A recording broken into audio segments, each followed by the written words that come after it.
Selamat hari Minggu sidang jemaat kekasih Tuhan. Shalom. Shalom. Mari kita menghadap Tuhan. Kita menaikkan doa pribadi kita lewat saat teduh. Kita masuk dalam saat teduh. Pertolongan kita, yaitu nama Allah yang telah menjadikan langit dan bumi dengan segala isinya, yang memelihara kesetiaannya sampai selama-lamanya, dan yang tidak pernah meninggalkan karya tangannya.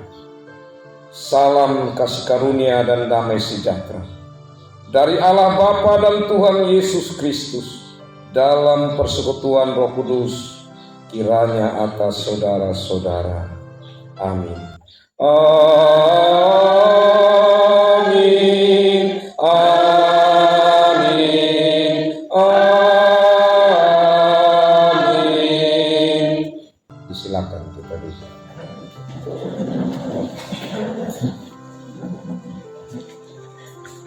Sabda Tuhan yang membimbing kita dari Roma pasal 10. Roma pasal 10 ayat 13 sampai 15. Demikian sabda Tuhan. Sebab barang siapa yang berseru kepada nama Tuhan akan diselamatkan. Tetapi bagaimana mereka dapat berseru kepadanya jika mereka tidak percaya kepada Dia? Bagaimana mereka dapat percaya kepada Dia jika mereka tidak mendengar tentang Dia? Bagaimana mereka mendengar tentang Dia jika tidak ada yang memberitakannya? Dan bagaimana mereka dapat memberitakannya jika mereka tidak diutus? Seperti ada tertulis, betapa indahnya kedatangan mereka yang membawa kabar baik. Demikian nas pembimbing ini, dan kita menyambutnya dengan kita puji Tuhan dari Kidung Jemaat nomor 3. Mari kita menghadap Tuhan, kita berdoa, mengakui setiap pelanggaran kita dan memohon pengampunan Tuhan. Kita berdoa.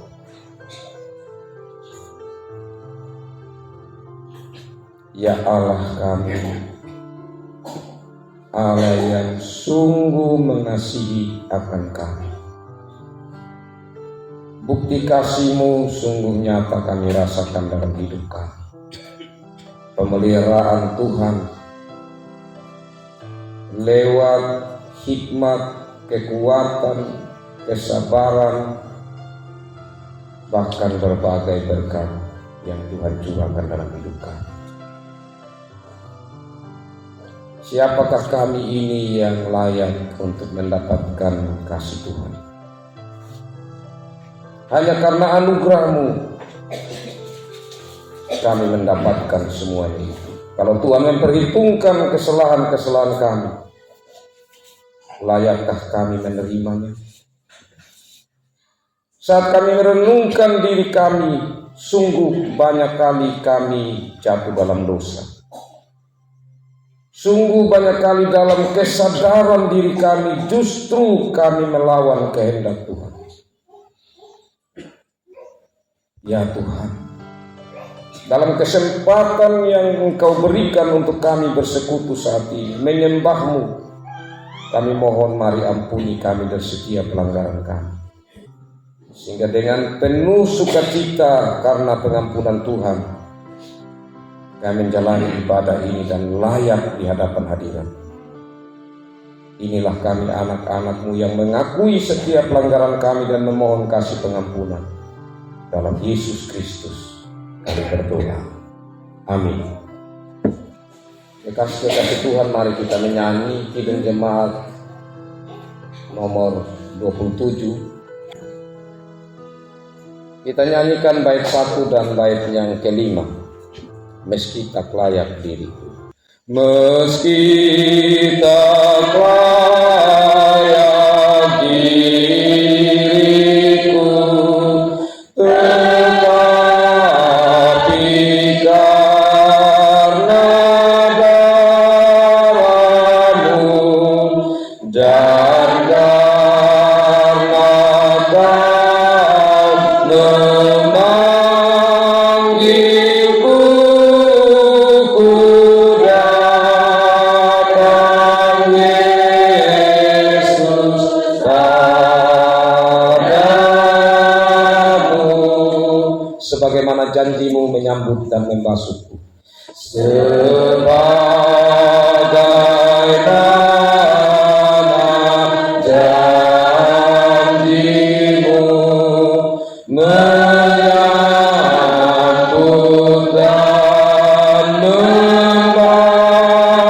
masukku, ya anak domba yang kudus, ku datang ini padamu.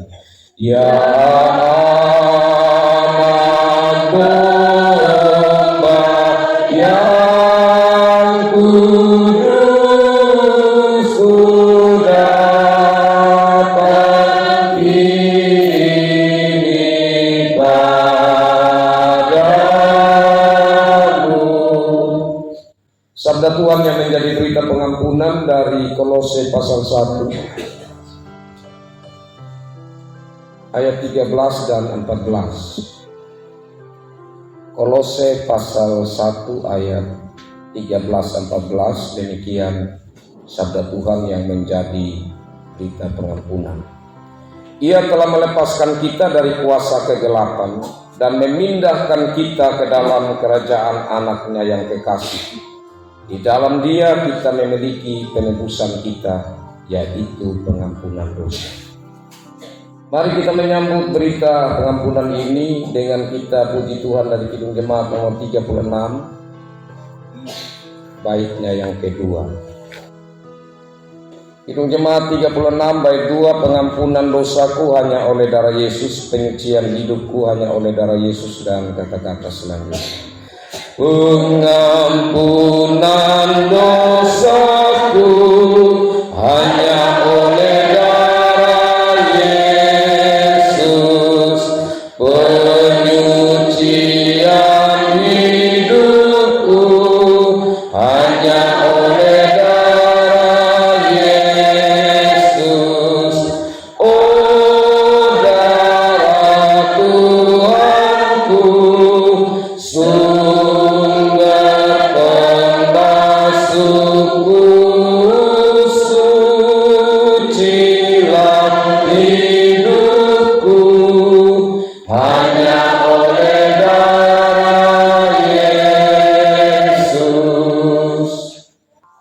sabda Tuhan yang menjadi petunjuk hidup baru dari Kolose pasal 3. Kolose pasal 3 ayat 1 sampai ayat 4. Saya jemput sidang jemaat kita berdiri.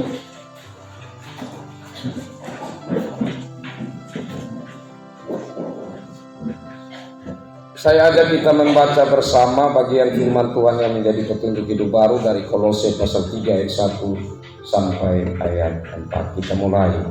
Karena itu, kalau kamu dibangkitkan bersama dengan Kristus, carilah perkara yang di atas, di mana Kristus ada, duduk di sebelah kanan Allah.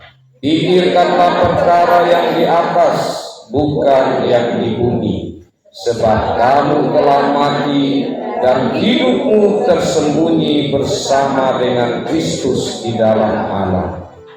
Apabila Kristus yang adalah hidup kita menyatakan diri kelak, kamu pun akan menyatakan diri bersama dengan Dia dalam kemuliaan. Demikian sabda Tuhan yang menjadi petunjuk hidup baru ini, dan mari kita sambut dengan menyanyi dari Kidung Jemaat 340. Kidung Jemaat 340 baitnya yang pertama. Hai bangkit bagi Yesus pahlawan salibnya, dan kata-kata selanjutnya.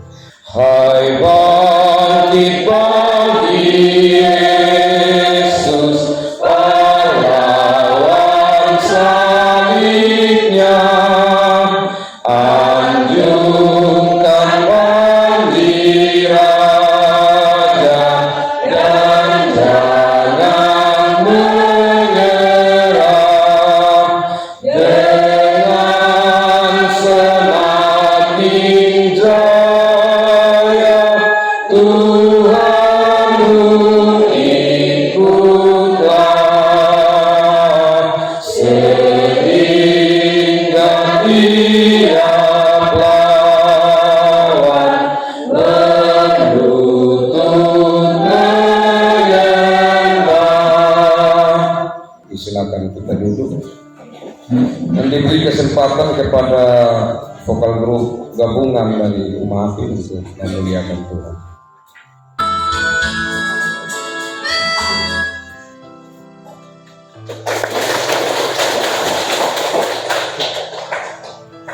Terima kasih untuk puji-pujiannya. Tuhan Yesus memberkati.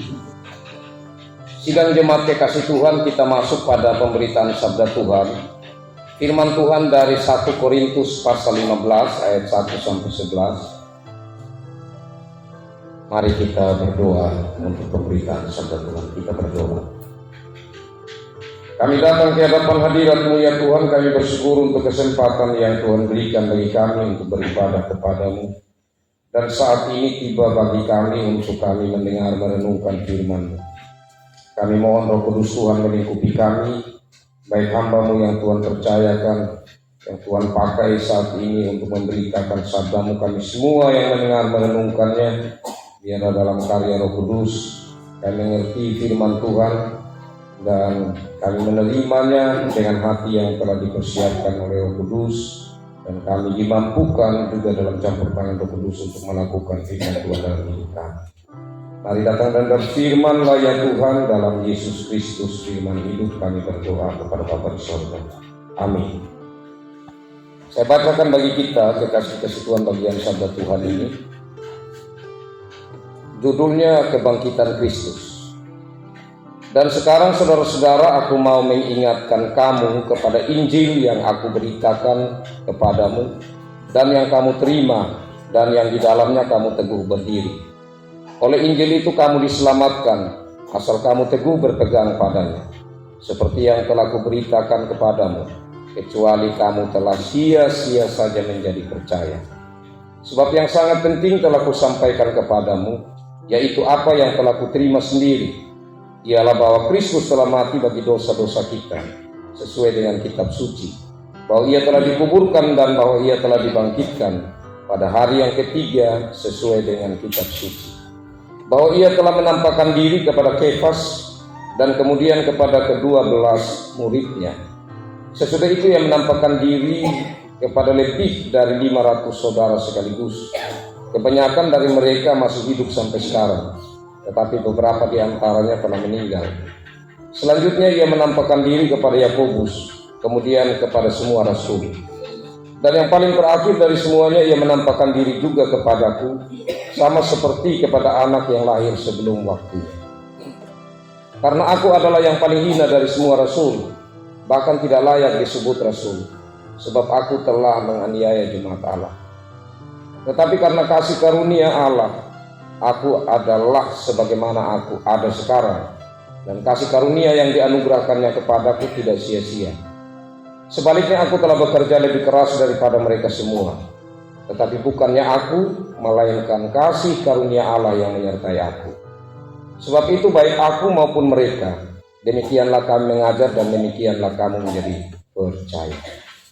Demikian sabda Tuhan. Berbahagialah saya dan saudara yang selalu rindu untuk membaca, merenungkan, menerima dan melakukan sabda Tuhan dalam hidup kita. Shalom. Kekasih-kekasih Tuhan, karena saya akan mengkhotbahkan kita dengan khotbah menggunakan ayat-ayat, bukan pakai tema. Karena itu tadi saya baca cepat, tapi karena kita masuk pada ayat-ayat lagi, maka kita akan mengulang. Karena itu Bapak Mama dapat mengikutinya kembali dengan baik.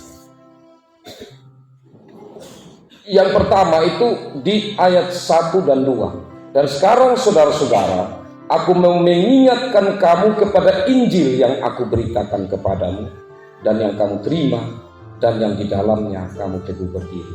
Oleh Injil itu kamu diselamatkan, asal kamu teguh berpegang padanya, seperti yang telah kuberitakan kepadamu, kecuali kalau kamu telah sia-sia saja menjadi percaya. Kekasih-kekasih Tuhan, Rasul Paulus sebagai hamba Tuhan benar-benar menyadari tugas panggilan. Dia tidak saja setelah menyampaikan firman Injil di satu tempat, dan kemudian saat dia sudah pindah ke tempat lain, dia melupakan tempat itu. Rasul Paulus tetap mengikuti bagaimana perkembangan dari jemaat atau tempat yang sebelumnya ia telah atau pernah layani. Dan dia mendengar bahwa di jemaat yang ada di Korintus, ternyata ajaran yang pernah disampaikan oleh Rasul Paulus telah digeserkan oleh ajaran lain, sehingga warga jemaat yang ada di situ mulai terpengaruh dengan ajaran lain. Sedangkan ini ajaran dasar berhubungan dengan khususnya kebangkitan. Karena itu di sini Rasul Paulus mengatakan, aku mau mengingatkan kamu kepada Injil yang aku beritakan kepadamu. Jadi yang sebelumnya sudah disampaikan mau diingatkan kembali. Berbicara tentang ingat, ini kalau hal yang sangat-sangat penting dalam hidup kita, mudah kita ingat. Tetapi kalau yang kita rasa itu tidak terlalu penting, mudah untuk kita lupakan. Nah, di sini tentu Rasul Paulus mau mengatakan bahwa apa yang harus diingat oleh warga jemaat yang ada di Korintus itu hal yang sangat penting. Bahkan bukan sekedar untuk mereka ingat kembali, tetapi juga ayat 2, asal kamu teguh berpegang kepada. Jadi bukan sekedar ajaran itu mereka ingat, tetapi mereka harus berpegang teguh. Kenapa? Karena tantangan hidup mudah menggoyang. Nah, apa yang dapat kita ambil dari dua bagian ini? Nah, di rumah itu biasanya kan orang tua selalu ulang-ulang sampaikan mungkin hal yang sama kepada anak-anak. Dan anak-anak biasa juga jadi bosan. Saya sudah dengar itu. Meskipun anak-anak tetap melakukan hal yang tidak orang tua kehendaki, sebagaimana yang sudah diingatkan sebelumnya. Karena itu orang tua harus mengingatkan terus. Masalahnya apa? Kadang-kadang kalau ingat tetapi karena tidak pegang teguh. Nah, jadi apa yang disampaikan oleh orang tua penting sekali untuk dipegang teguh oleh anak-anak. Terlebih khususnya orang tua kan telah menerima janji dari Tuhan, atau menyatakan janjinya juga kepada Tuhan bahwa ia akan memelihara anak-anaknya di dalam Tuhan. Karena itu kewajiban orang tua untuk terus mengingatkan anak-anak, supaya anak-anak juga mungkin belum berpegang teguh, akhirnya mereka berpegang teguh pada ajaran yang benar, sebagaimana yang diwariskan kepada orang tua untuk dilanjutkan itu kepada anak-anak. Selanjutnya kekasih-kekasih Tuhan, kita melihat bagian dari ayat 3 sampai ayat 4 atau 2 ayat ini khusus berbicara tentang isi dari ajaran itu atau Injil. Apakah Injil itu?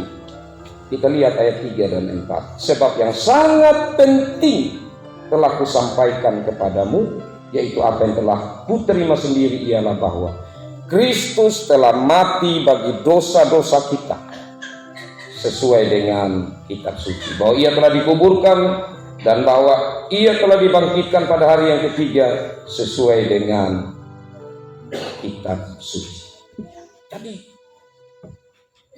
Yesus datang ke dunia untuk misi pelayanan mengampuni dosa manusia, sekaligus memberi jaminan hidup yang kekal. Dan untuk misi itu harus melewati tahapan-tahapan perjalanan hidup yang tidak mudah, pelayanannya, tapi kemudian ia menghadapi kesengsaraan, penderitaan, dia harus disalibkan, mati, dikuburkan.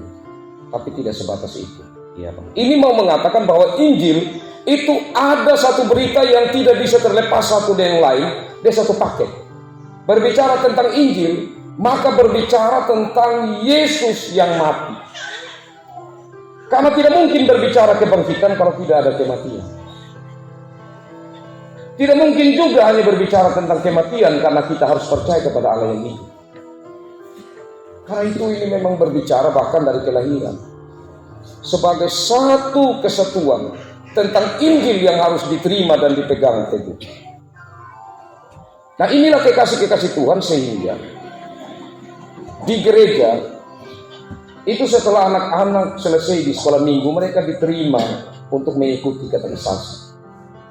Kita GKS 1 tahun, kita jemaat umum ada berapa lama? 20 kali saja, tapi itu saja rasa berat ya.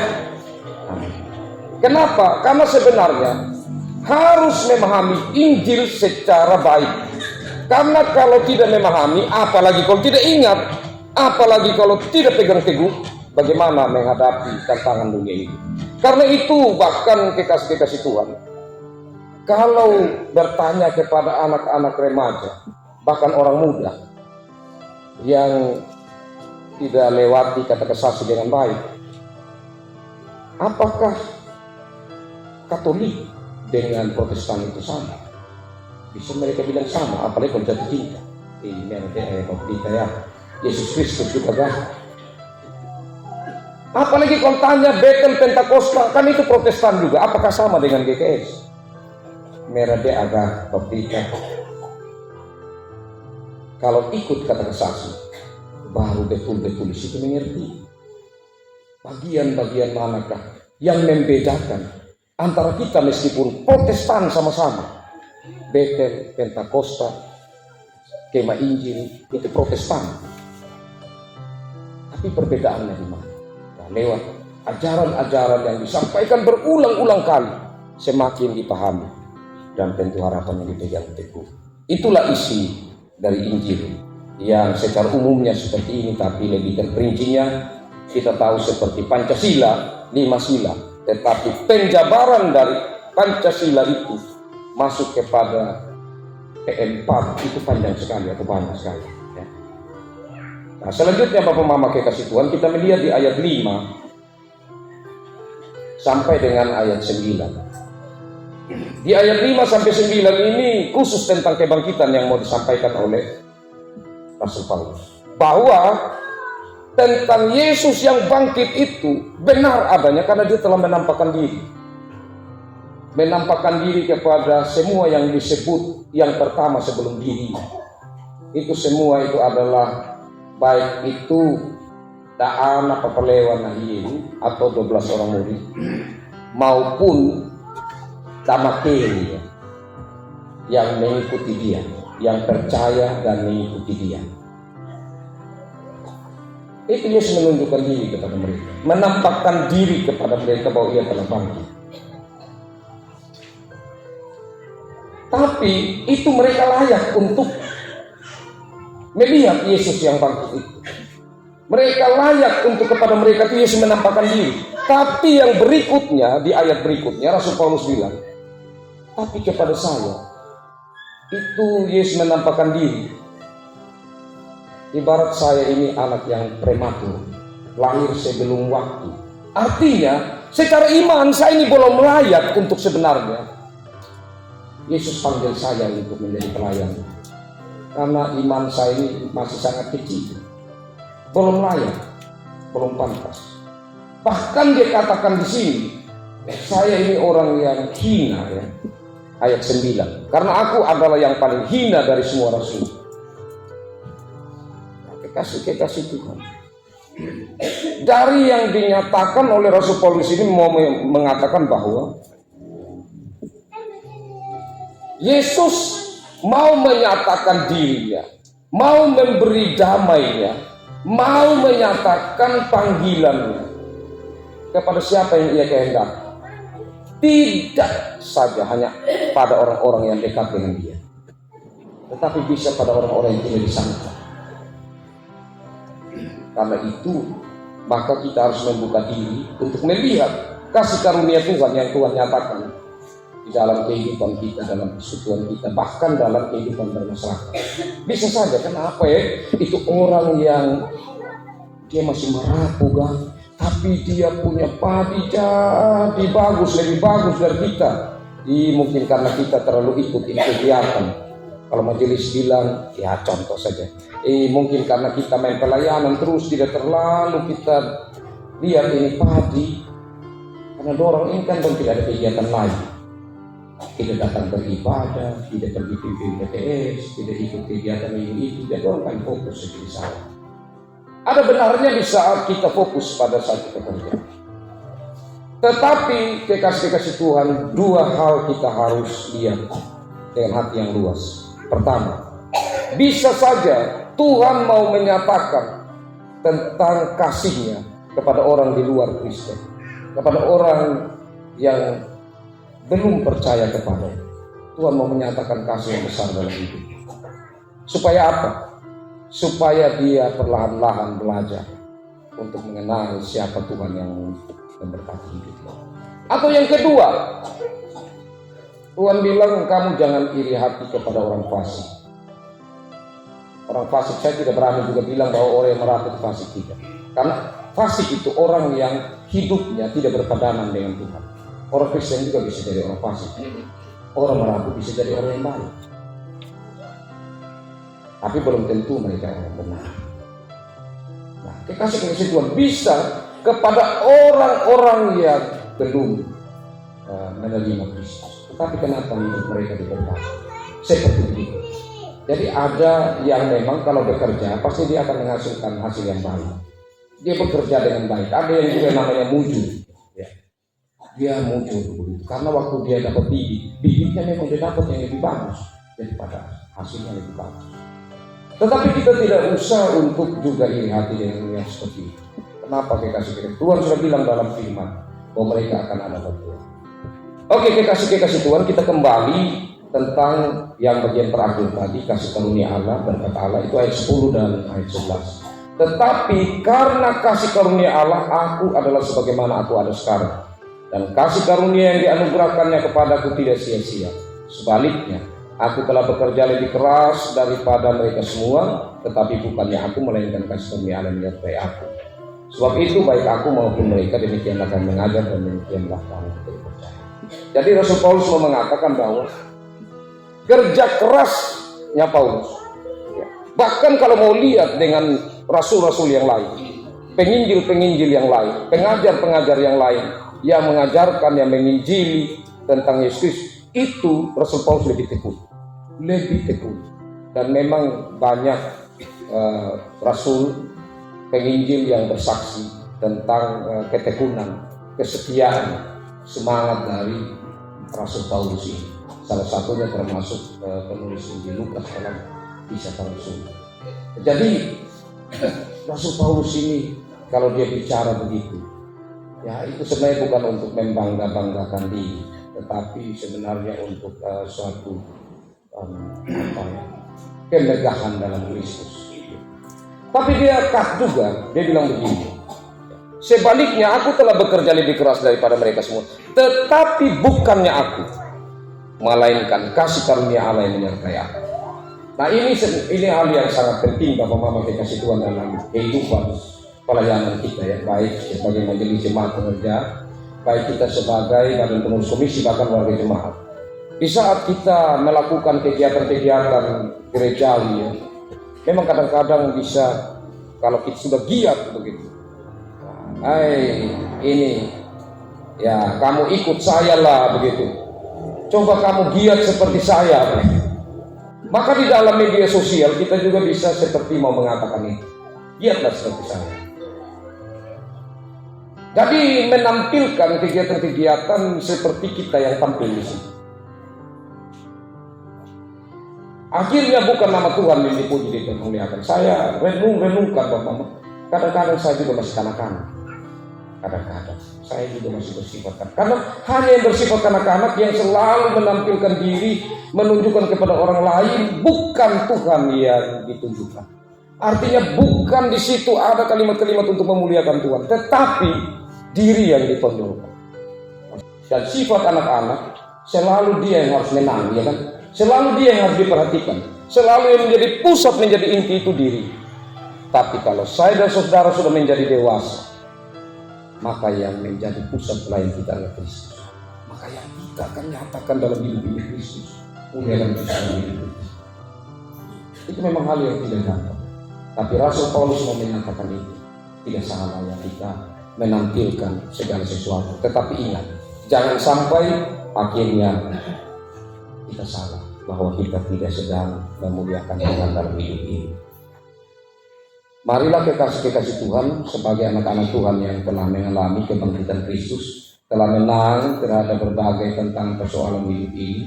Marilah kita menjalani kehidupan kita sebagaimana orang-orang yang telah diselamatkan, telah dimenangkan, sebagaimana Rasul Paulus yang terus untuk menjalani tugas panggilannya.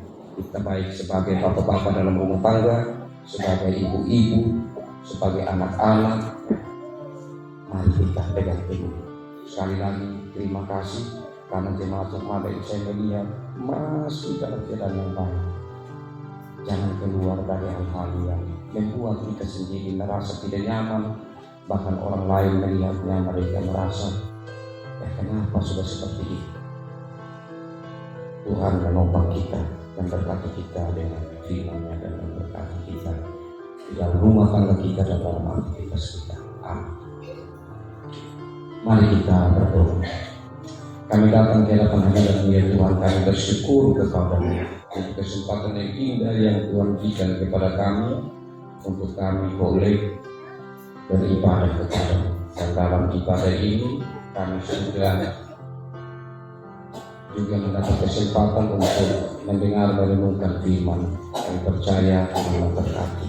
Dan kami doakan untuk pemberitaan firman yang terjadi di mana tempat termasuk di cabang Bahona dan cabang Tubuh mari Tuhan berkati.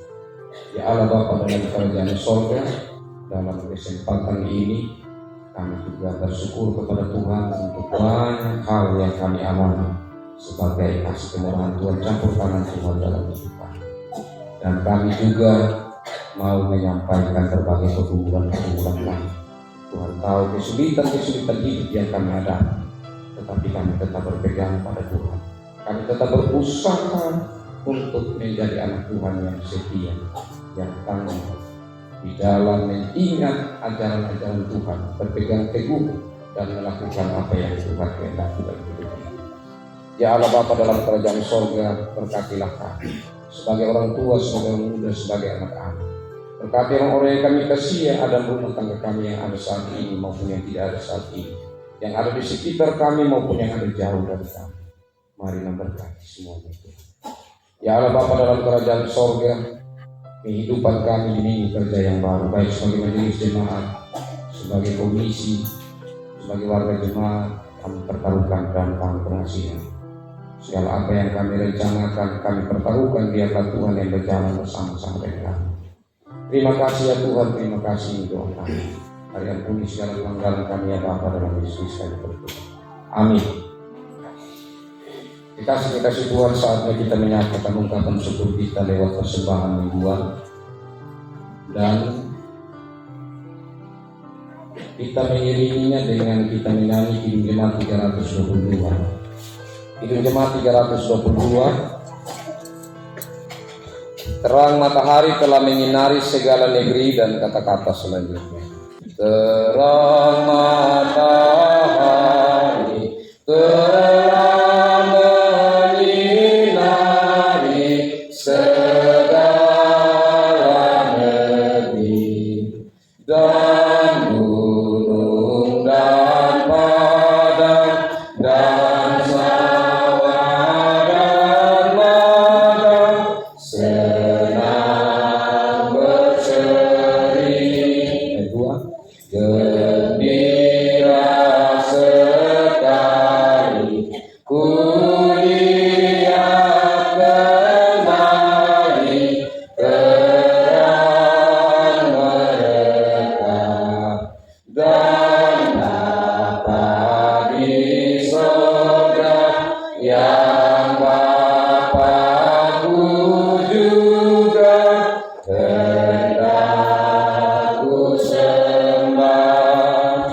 Syukur bagi Dia gembala setia yang jaga tetap.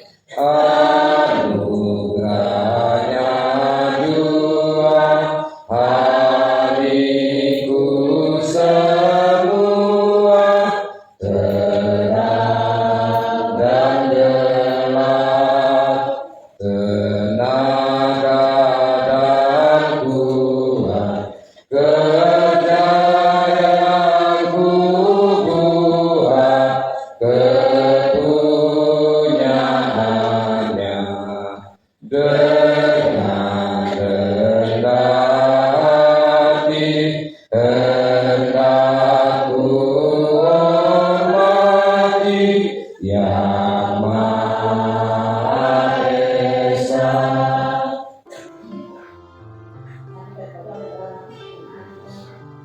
saya. Oh, anak-anak ibu dan surga, aku juga anak-anak semua kepada anak kita dengan air yang namu maka kamu terlalu anak terlalu dia ada sama juga anak terlalu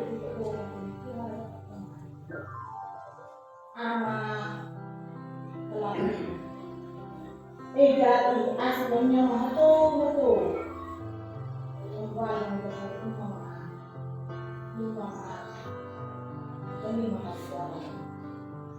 anak pemerintah pemerintah jadi mau mengalah karena kalau tinggal pada kesal jadi mau bermaaf anak pemerintah juga udah emang kerja jalan keluar dari mana anak ini mau jalan kita udah mau bilang itu bukan mengajar dan ada mau bilang ini tapi ya tadi mau jalan ini ada tinggal apa pun tidak tahu mau Saya jemput sidang jemaat kita berdiri. Marilah bersama-sama dengan semua orang percaya di segala tempat dan waktu kita menyanyikan, menyatakan pengakuan iman percaya kita lewat Kidung Jemaat 280.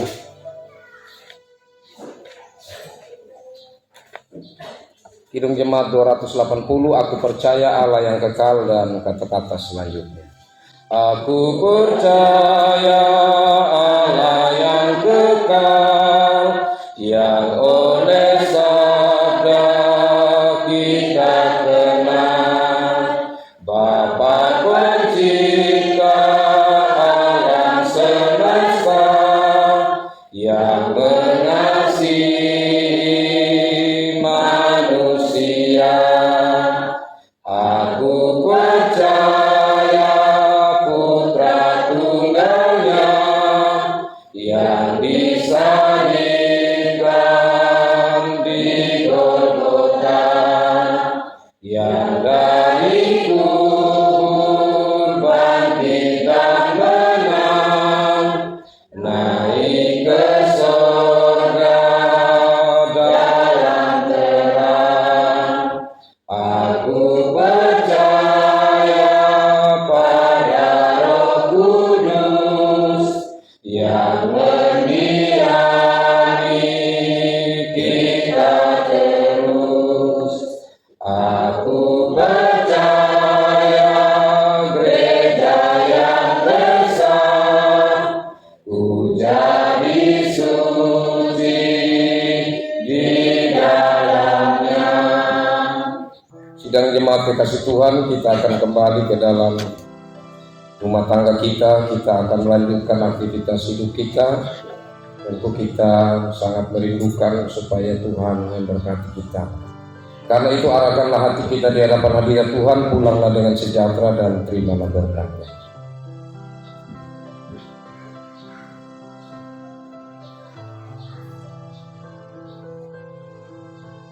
Anugerah Tuhan Yesus Kristus dan kasih Allah dan persekutuan Roh Kudus kiranya menyertai saudara-saudara sekalian dari saat ini sampai selama-lamanya.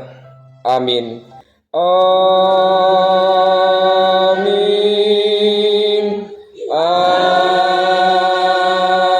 Amin.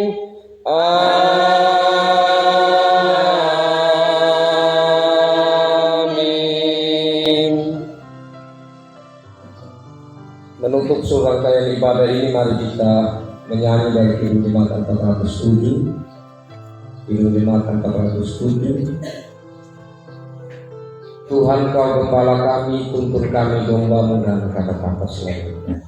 Tuhan kau gembala kami, tuntun kami domba-Mu, berilah kami menerima